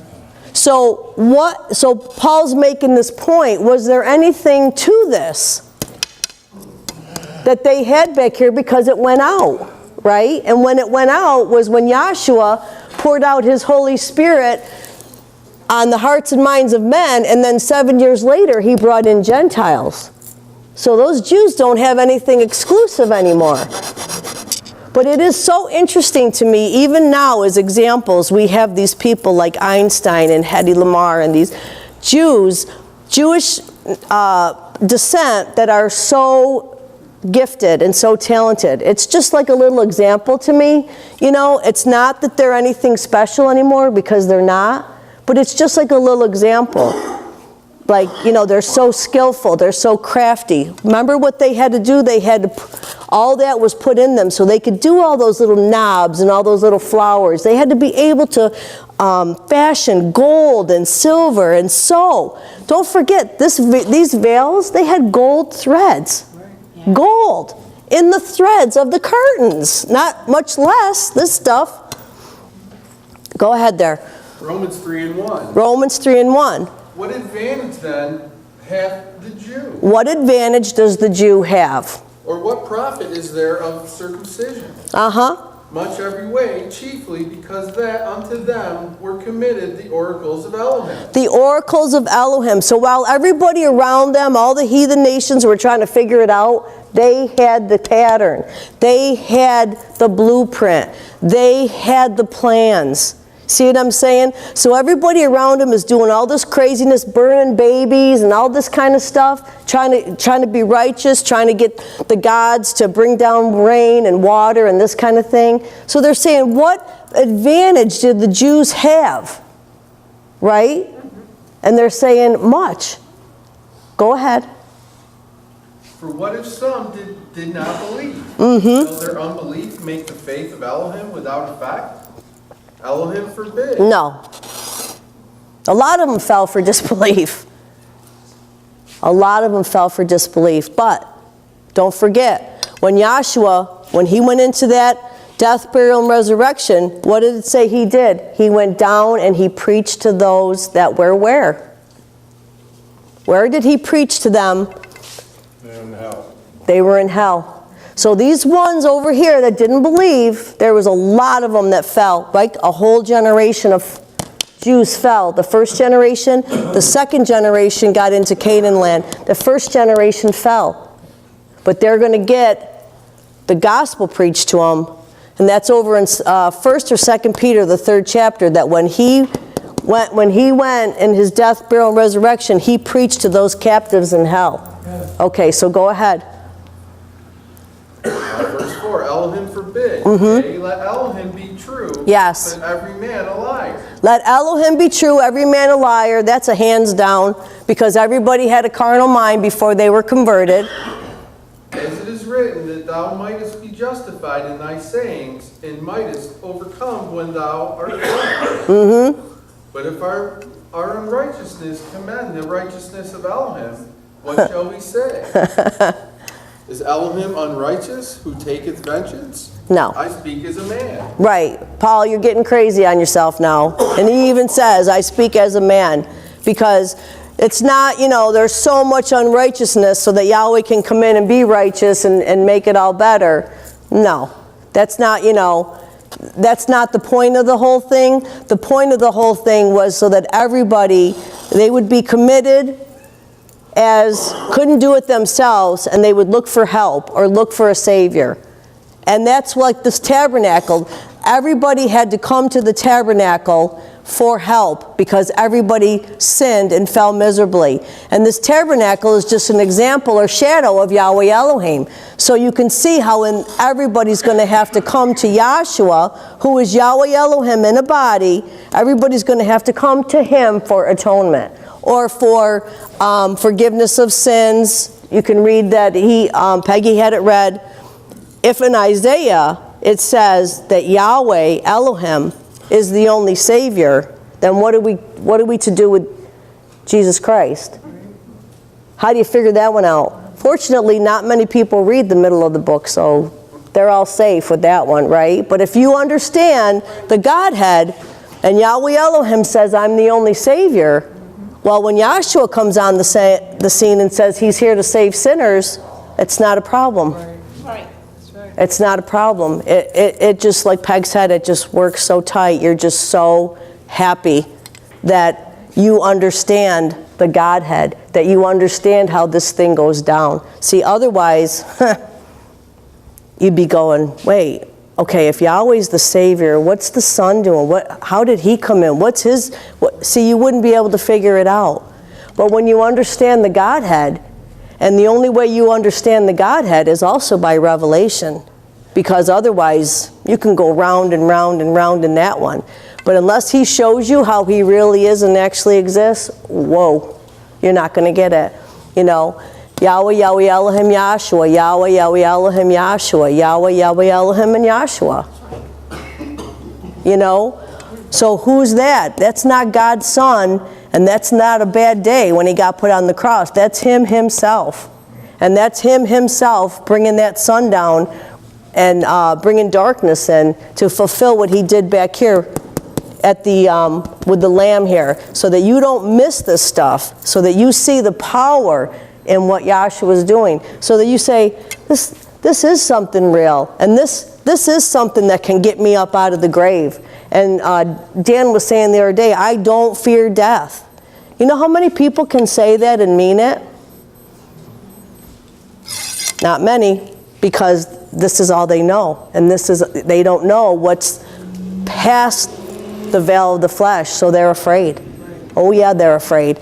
And some people, they have mausoleums because they don't want to be in the dirt and in the ground. They're afraid, not realizing, you know, that you're not going to, you know, you're not going to know that part. You're not going to know that you're in the earth or you're in a mausoleum. Your spirit's gone and your body's dead. Did I have anything more there? I think I was done in Romans. I think I was done there, okay. So we're just saying, we're making a distinction, we're making a point about separation of a nation of Israel and a separation with the Gentiles so that we can understand what's happening today. Can I have Romans 2:28? So we can understand today what's going on with us. We know the commandments of Yahweh. We know we're learning about him. His ways are right. His statutes are right. We find righteousness, peace, and joy in them. We're happy and glad where we sit. It's like, you know, the bride that's so ecstatic about marrying the groom. We understand where we are. And the things that go on around us, they affect us, but it's not to the point of postal. It's not to the point of jumping off the roof. It's not to the point of, there was a guy, his wife divorced him or was getting a divorce or whatever. He took his 2 little kids, jumped out of a moving car over an embankment with his boys, hoping to take everybody out. If I can't have them, if I can't have, you know, nobody will. Okay, took the kids out. Both kids lived. He died. See what I'm saying? I mean, that's the kind of thing, the anguish of your family being broken off and you just saying, I can't live without you, I can't live without them, whatever, and thought to take them all out. You know what I'm saying? We're talking about righteousness, peace, and joy in the Holy Spirit. And we're not just talking about 4 hours a week when we come down here. We're not talking about that. We're talking about all the way down. If you look over here, this is a chart that talks about the Garden of Eden, which is a place where 2 people, the first man and the first woman, came in, and they were in complete harmony until that mystery of iniquity got up in there and changed things for them. And they came down, they fell down here, and they came, and then we started a whole transition of people being subject to the mystery of iniquity. All the way, you got kingdoms, you've got nations, you've got imaginations going crazy, you've got gods and goddesses, you've got all kinds of stuff happening. And when you see the regeneration in the second Adam, you're talking about Yahshua actually dying, burying, resurrecting, and actually making a change in people's hearts and in their minds. And you can see that change at the beginning. You can see it because they're all hidden in an upper room, right? They're all afraid for their lives. They're hid, right? And when that spirit gets poured out on them, what do? They run out in the street and they start preaching Yahshua. Now you know that's a rub. You know that is a rub to those people that tried to get rid of Yahshua. And now you're all doing it. That's going to cause some commotion. That's going to cause you to probably lose your life, right? And they were just out there as bold as they could be. And it changed them. 9 o'clock in the morning, they're out there and they're preaching this gospel. So this whole thing is showing The whole purpose and plan, and you see the snake, you know, this is a snake. It's symbolizing the mystery of iniquity, but it's certainly not the mystery of iniquity as a red snake, because you see that coming. But if you see the snake, if you notice over here, he's got a crown on his head. That means all the kingdoms. And Yahshua, when he's being tested or tempted by the devil says, I'll give you all the kingdoms of the earth if you'll just bow down to me. That's in Matthew, the 4th chapter. Well, how does that work unless you have them? See, I'll give you all the kingdoms because I'm the ruler of them all. So he's got this crown on his head, and a whole bunch of stuff happens, a whole bunch of stuff comes down through, but the point is, focus over here where you've got what? You've got regeneration in the second man, Adam, or in Yahshua, the Messiah. So you've got the story, the beginning of the story, going all the way down through, and then you got the happy ending, which is Yahshua when he ascends and then pours out his spirit. And then it changes people's minds. It changes people's hearts. It opens up a door that wasn't open before. You can read over there in Hebrews, the 9th chapter, it said the way into the most holy place was not known. Okay? That meant something was cut off. Something wasn't known, but it is now. See? What's opened up? That was a figure. The tabernacle was a figure, right? But what's opened up now? The ability for us to know a new heart and a new mind. You know, when people fall in love from a physical standpoint, things actually change in their natural body. Hormones and things actually change. And that's why people have a different, like, skip in their step, and there's just something different about them when they're in love. It's because things are actually changing in them. And when you see somebody that has received the Holy Spirit, there's something different about them. They just don't act like the rest of the people because they've been separated like that nation of Israel. Nobody acted like Israel. They had tons of gods. They had terrible customs. They had terrible ways of worship. They were in the groves. They were just feeding their babies to the fires. Anything that you can imagine, they had up here. Nobody acted like Israel. And nobody acts like us tonight. You didn't read Romans. I didn't call it, let you read it. Romans 2:28. Nobody acts like you do. And if you're lucky enough to have a mate or a family member or a friend in class, it's golden. It's absolutely golden. There's something, like when I'm at work, there's something different when I run into Brooke, you know, or I run into Dan, that there's something different about it. You're just so happy to see another Yahshuan. I'm happy to see other people at work, but it's not the same. It just isn't. It's just because you have that pull, that common bond that you know the other people just don't. You know, I can't imagine Frank and Scott running into each other at work like, oh, you know. Go ahead. 2:28. 2:28. Now, we're over on this side. This has already happened. This has already gone. We're over on this side of the cross now. Romans 2:28. For he is not a Jew, which is one outwardly. So what happened to those Jews? Some of them don't get it to this day. They're still trying to be the chosen ones. And Paul was that Jew that got the conversion and said, he is not one that is one outwardly. So you don't have to be of Jewish descent. And that's what we're talking about tonight. See all the things that he did with a nation and then flip it over to where we are tonight, because I don't have to be a Bernstein or a Hedy Lamar. I don't have to be somebody that's of Jewish descent, right? Go ahead. Neither is that circumcision which is outward in the flesh. Neither is that in the flesh. Now think about it. They had to be circumcised. They had to cut off the foreskin of the male baby, right? And that's how they knew that Moses was a Hebrew when they found him, because nobody else did that at that time. So we're not talking about a circumcision that's physical now, because it doesn't matter if you do or you don't. And a lot of people aren't even church people or religious people, and they have their babies circumcised. It's just what it is. See? So we're not talking about that. Circumcision is not of the flesh. We're nothing outward.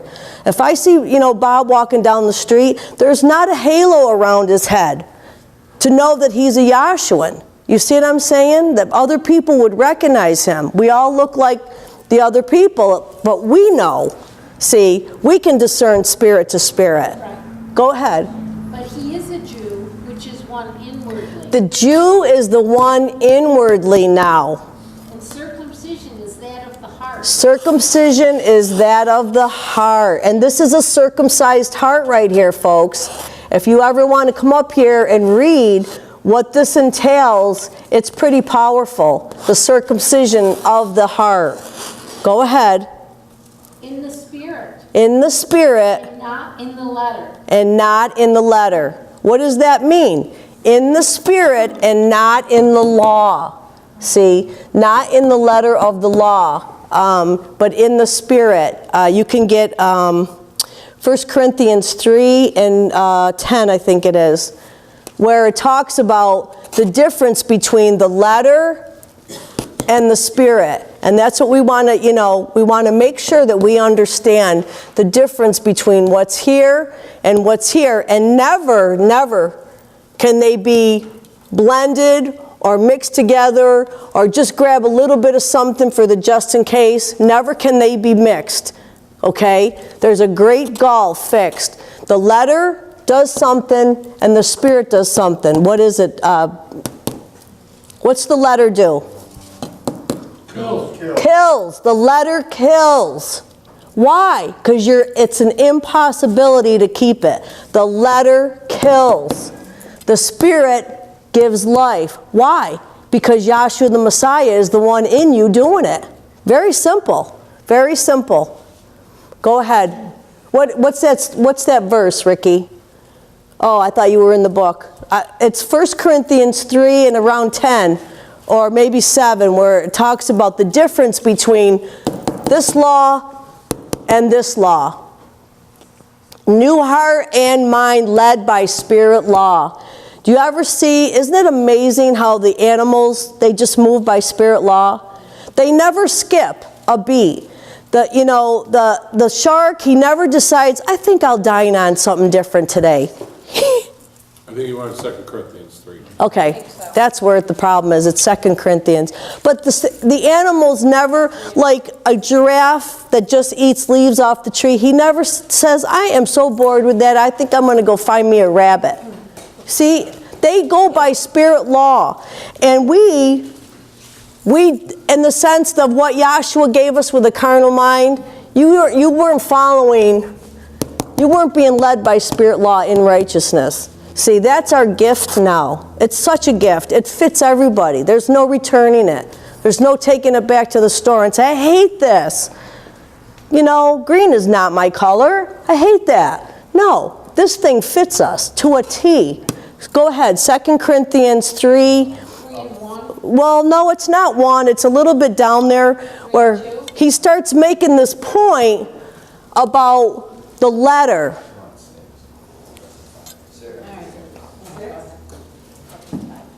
2 Corinthians 3 and 5. Go ahead. Not that we are sufficient of ourselves to think anything as of ourselves, but our sufficiency is of Elohim. Our sufficiency is of Elohim. I hope that's come across tonight. I hope somehow you have gotten that point, no matter where you sit under the sound of this truth, that we are never saying we got this by studying and research and many hours of going through, poring over the books. Our sufficiency is not of ourselves. It's a gift from Yahshua, whether you say 2 words or 2,200 words. It's a gift from Yahshua. And that's why I say, Yahweh gave his words to the prophets and they penned it. And that's just the same thing that's happening today. Yahweh's given his words still to the prophets, and we're just speaking them, see? And there's nothing less than what Yahweh wants to, come off this floor, see? And that's where you can check this stuff out, and you can find out, go through the law and the prophets, and find out, is that the way Yahweh is? Go ahead and read that. Who also hath made us able ministers of the New Testament. See what I'm saying? He's made us able ministers of the New Testament. And that's what Doc, I was just reading this transcript about man born of a woman, and that's what Doc said. This class is down here to make able-bodied ministers, to teach this truth to mankind at the end of the age. Go ahead.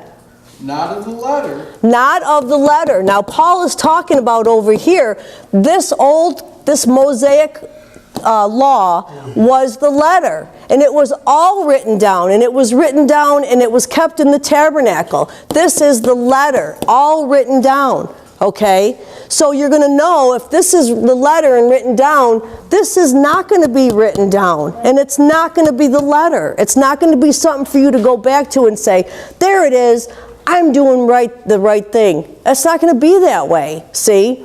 Go ahead. but of the Spirit. It's of the Spirit. For the letter killeth, but the Spirit giveth life. The letter killeth. Why does the letter killeth? Because nobody can keep it. There's no possible way that they can keep it. It's like me telling, the kids back there, go in the laboratory and come out with that man that Peggy was talking about with the 7 buckets of water and 3 buckets of whatever else. And if you don't come out with it, you die. There's no possible way they can do it. There was no possible way any Jew could ever keep this beside Joshua. He made it so. And he made it so that you would rely on him. Like I said, they all had to go to the tabernacle for atonement. Until he came, he was the one. He is the only one to shed his blood that we could possibly get atonement from. He is the remission of sin. Right. And his blood, if his blood doesn't get shed, you're done. Right. You're done. So they had to put him up here. They had to do this. But the letter killeth, and the Spirit giveth life. Is there any more there, Scott? Because I think, how does it go? If there could have been... The ministration of death written and engraven in stone. The ministration of death. Now look at, this is what we tried to pick up, even as Gentiles. We tried to pick up the ministration of death and do it and get life out of it. Christmas tree, pick it up, put it up, and try to get life out of it. Right? The ministration of death. We tried to do this stuff. Maybe not, you didn't maybe put sacrifices on an altar, but you definitely sacrificed time, money, effort, right? And the 10 Commandments, everybody tried to do the 10 Commandments, or at least knew when you didn't do them, you were in trouble, like stealing. You knew you could go to jail for that, right? See, we all tried to do this, and it was a ministration of death. The same way Yahshua was showing us over there in Jeremiah, the 10th chapter. It's vain. There's nothing coming out of it. Don't try to pick it up. Like Peggy said, babble on. That's what this mystery of iniquity did. He just pulled it right over, pulled the wool over your eyes, brought it over here and said, here you go. This is what you should do tonight. Because people want to know, just tell me what to do. Just tell me what to do, Jesus. They cry. I see them, they're sincere. They're crying in the audience. Tell me what to do, right? And we're just sitting there and we know. It's like the rich kids, we know what it is. So he's saying the ministration of death was what, Scott? But if the ministration of death, written and engraven in stones, was glorious. It had some glory to it. Because why? First of all, Yahshua set it in motion. And we've talked a lot tonight about how that kept those people out of some trouble. And it gave them longevity. So there was some glory to the thing. They couldn't eat pork, and they couldn't, there was some stuff that went on that made sense, right? So it did have its glory, but not in comparison to the new one that was coming in. Go ahead. So that the children of Israel could not steadfastly behold the face of Moses for the glory of his countenance. Wait, did you- His glory was to be done away. Did you jump? No, that's in 7. Well, that's why I was reading it. I didn't know if you wanted to get into all the stuff. No, because you were saying this was a ministration of death. Yeah, that's Oh, okay, I'm sorry. I thought that was down further. the veil, Moses' face, and he comes down. Like Yes, all that. yes. All right, I'll pick it back up. 2 Corinthians 3 and 7. Yep. The ministration of death, written and engraven in stones, was glorious. Yes. So that the children of Israel could not steadfastly behold the face of Moses for the glory of his countenance, which glory was to be done away. How shall not the ministration of the Spirit be rather glorious? The ministration of the Spirit is going to be much more glorious than the ministration of death. See? And this did have some glory to it, because if you compare, like I said, if you compared these Jews and what they had compared to those heathens, there's a big difference. See? Those heathens just did anything that came there into their mind, where at least they had the oracles, and there was some profit to them following this, even just to the point of a circumcision being a cleanliness, right? Go ahead. For if the ministration of condemnation be glory, much more doth the ministration of righteousness exceed in glory. There's no condemnation over here. There's nothing to make you jump off the roof. There's nothing to make you so sick in your mind over your guilt that you do something weird. Like, there's been so much of it lately. These people are guilt-ridden. They're sick in their heads. They're sick about the government. They're sick about the things that they've done. We still don't know why that guy did that in Las Vegas, but there's something that's going to come out. Maybe it's about his gambling. Who knows? But there was some reason that he just jumped off in his mind to kill all those people. So you got a ministration of death. It had a point of glory, but then you've got this ministration of life in the Spirit, and that's what we're talking about. Everything here, if you come up and you look at this stuff, everything here is nothing physical. It's talking about anointing spiritually. It's talking about light, eating manna, hidden manna. See, something that people can't just go find it. You could have somebody read the same scriptures that Trissy and Scott are reading, and it's hidden. They're not going to get it. See, the hidden manna, that's for us. See, offer spiritual sacrifices by the word of Yahweh. They don't even care about the word of Yahweh. They don't care about the name. Yahoo, Yabu. People always say to me when me and John come back from a conference, people always say to me, "Oh, did you go see Yahweh?" I say, "Don't mess with it.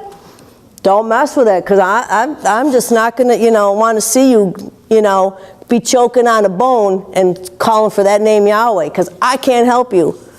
Maybe Brooke can, but I don't know that, get the bone out of your neck." So, you Yahoo and you Yahwoo, I always tell them, don't play with that name. This girl told me the other day, I told her about the name of Yahshua. She goes, "I'm not calling him Yahshua." She was screaming, "His name is Jesus." She was going like that to me, and I just thought to myself, shivers, because I don't know if she'll ever see the light, but just screaming that like that, "I'm not calling him Yahshua," it was just shivers. It's just like having a baby come out of the womb and just, rip his cord off, or wrap it around his neck and hang himself. It's like, I'm not calling him Yahshua. I just said, just look it up. Just look it up. Don't keep screaming. She goes, "Are you a religious fanatic?" I go, just look it up. I mean, she was freaking out. I said, "I've been in this class for 42 years. You've known me for a little over a year. Am I a fanatic? You know what I mean? Every time I see your face, am I trying to tell you something about God? No." So, but if you want to know something, you can ask me. You know what I'm saying? But here we are with the spiritual heart. Keep going there, Scott, in 2 Corinthians. Verse 10, "For even that which was made glorious had no glory in this respect." In this regard. Go ahead. By reason of the glory that excelleth. By reason of the one, this was always the design, this was always the plan. If you look at all the circles coming across the top here, it didn't end. It didn't end over here. It didn't end over here. This was always the design to get him his bride. It was always the design back in with the children of Israel to marry somebody from Israel. Jacob and all those men, they had to go find somebody from their tribe. Rachel and all those guys, they had to be from their tribe. It was always the design to find somebody in your tribe. And that's what Yahshua's design was, to get his bride. and to get her prepared and for them to be here. So there's always been the plan. This has always been the end of the plan, but we had to start here, see, and then work to this. And that's what he did. That was his purpose, his plan. Go ahead. For if that which is done away was glorious, This is done away. How important, Paul? Thank you. This was done away. Okay, it had its glory, because people will fight you. They want to keep doing this stuff. Well, what do you mean? What are you saying?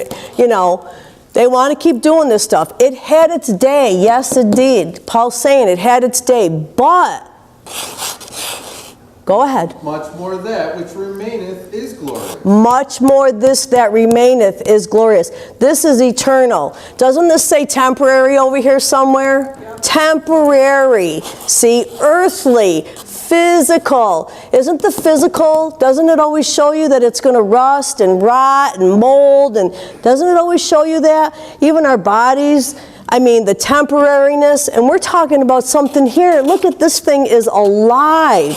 This thing is spiritual. You can't kill spirit. You can't destroy spirit. See, these spirits in our bodies are going to go on. So you better figure out, not that you can, but I'm just making that little statement.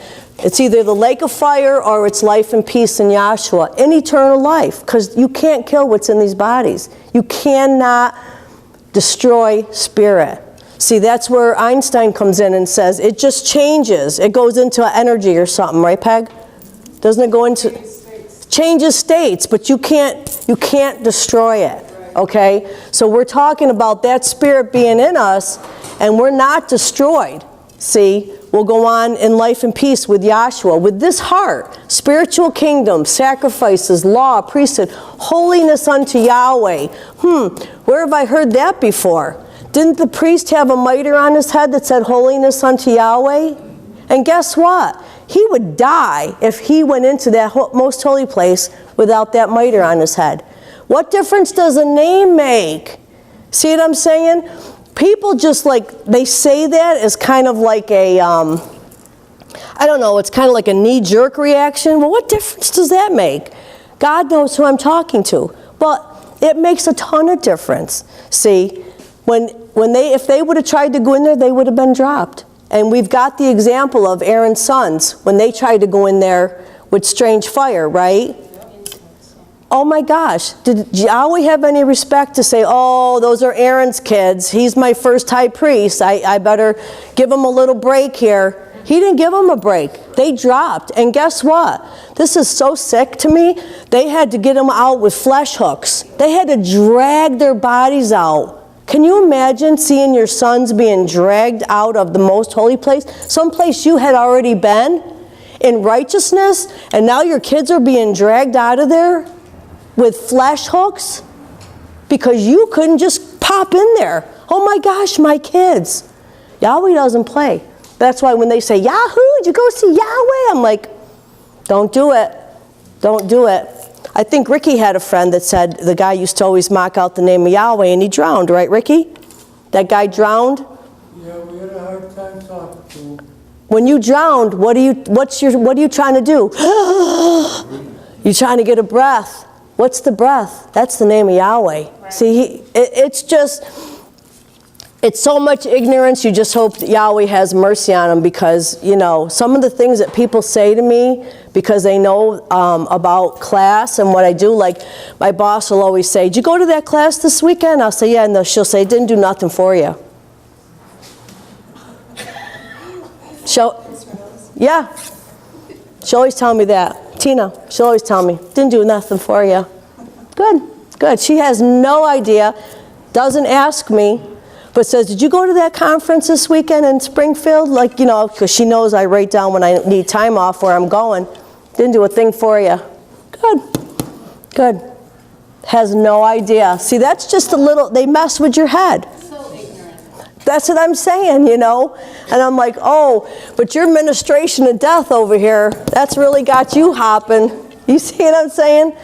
It's so funny. So go ahead, Scott. Let's just finish off with where Paul's making such a distinction. And Paul, he is a Pharisee of Pharisees. He studied at the feet of Gamaliel in a one-on-one because Paul wasn't allowed in the synagogue.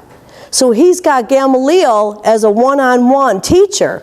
So he's getting it, full throttle. But it's going to be for a reason. Yahshua's going to use him over here as he's going to go as an apostle to the Gentiles. He's going to have his hands full.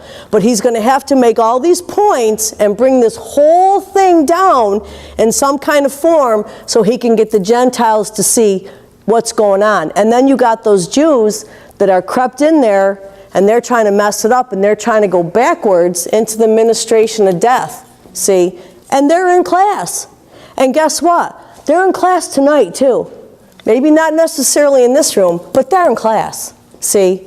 Because they can't help themselves. They got to get right over here and see what's going on. So go ahead and finish that.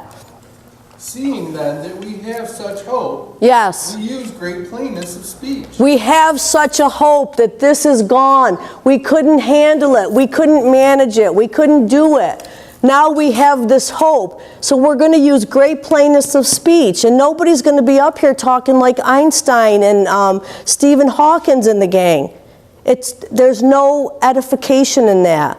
But if you talk plainly and you say beginning and end and institute and fulfill, and you talk about Yahshua and blood, water, spirit, those are simple things that people can grab onto. Even the kids in kids class have grabbed onto it and said they understand certain things.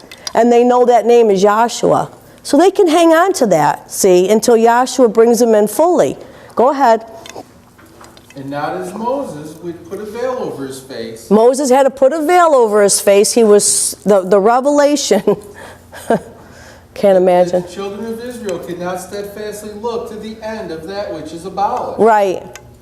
But their minds were blinded. For until this day remaineth the same veil untaken away in the reading of the Old Testament. Their minds are blinded until this day. That's why you've got Jews thinking they're still the designated people. Their minds are blinded, and they still think that they've got Abraham and they've got Moses and they've got all these the special things about the Jews. See, they're so stuck because they didn't make the transition. A lot of them didn't. When that cross came in and Yahshua poured out his spirit, people like Peter and people like Paul, they made the transition because Yahshua called them. But see, some didn't. And they just stayed stubborn.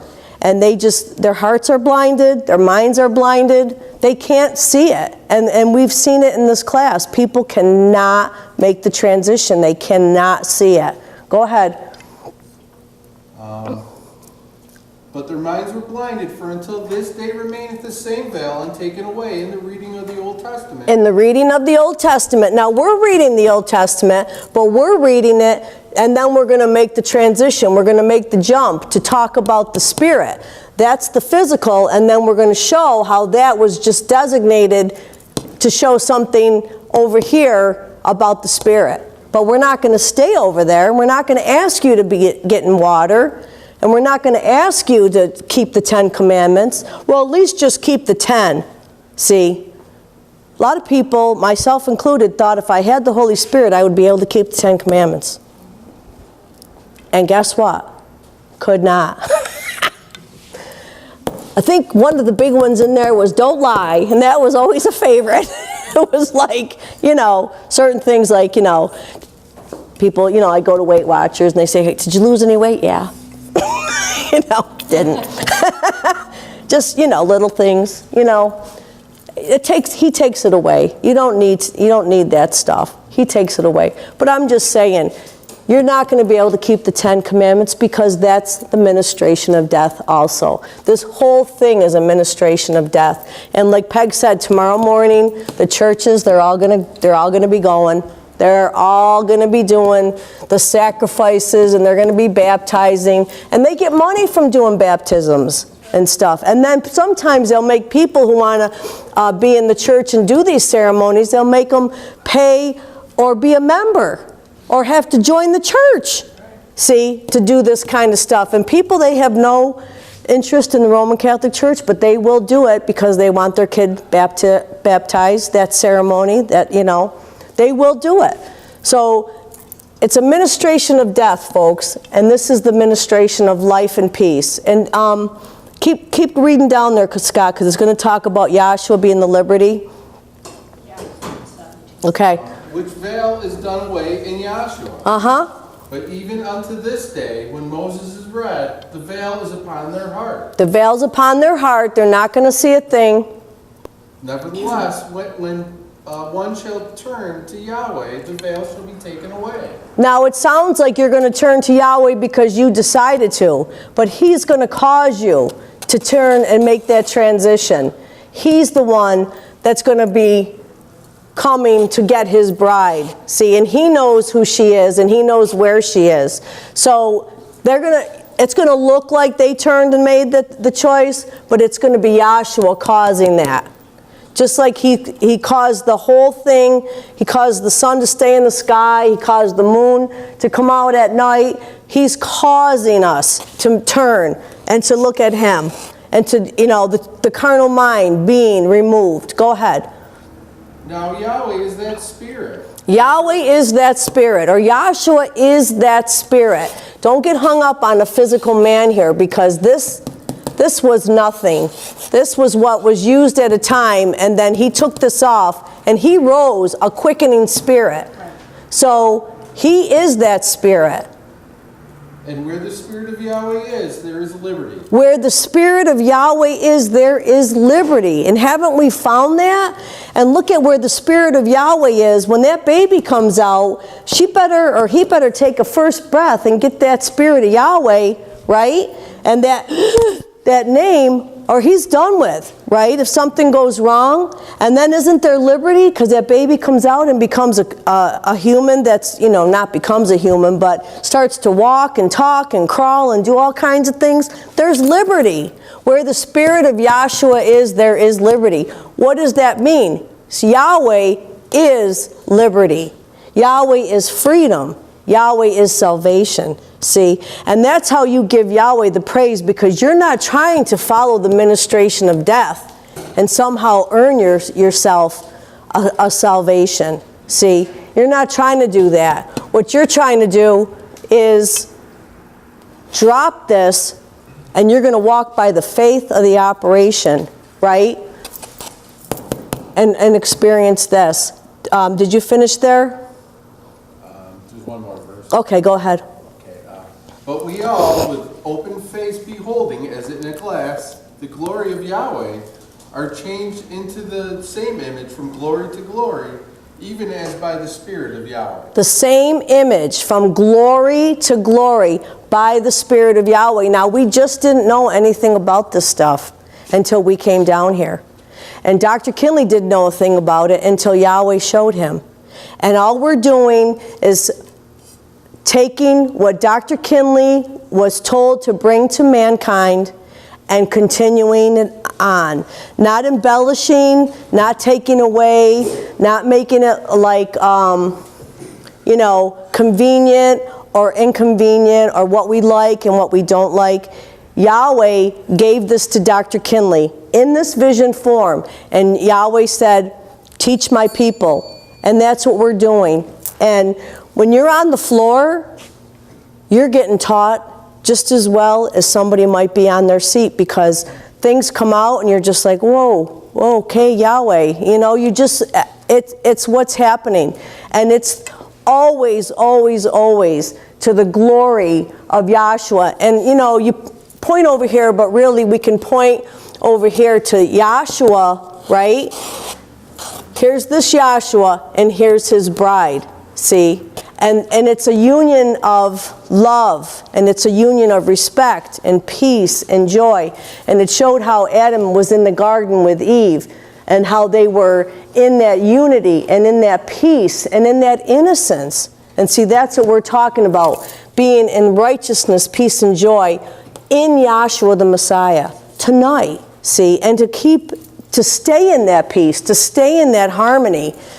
And no matter what your daily round is, no matter what you do each day, whether you're at work or you're retired or no matter what you're doing, this does not shut off and only turn back on for class time.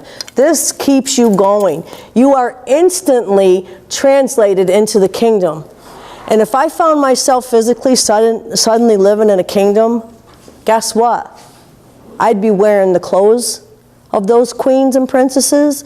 I'd be dining the way they all do. I'd have servants, right? Do we not have servants? Are the angels not to minister unto us? I mean, we've got it now. We're clothed, right? We're clothed in righteousness. We're clothed in these garments, see? And all the stuff we have now. It's not for later. You're not flying off to some kingdom with pearly gates. It's now. Dr. Kinley said, you're in heaven now. See, all we're waiting to do here is we're at the veil, and you're going to take off the physical body, but your mind is where? It's already there. See? So nobody can take your peace. Nobody can take your joy or your righteousness. See? It's the faith of the operation. Thank you.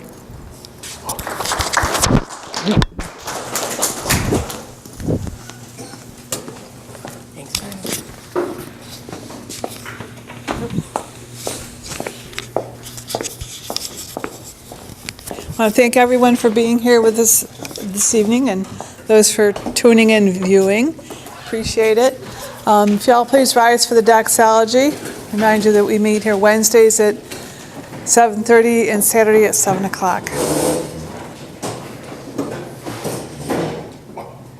Now unto Yahshua, who alone is able to keep us from falling and to present us faultless before the presence of his glory with exceeding joy.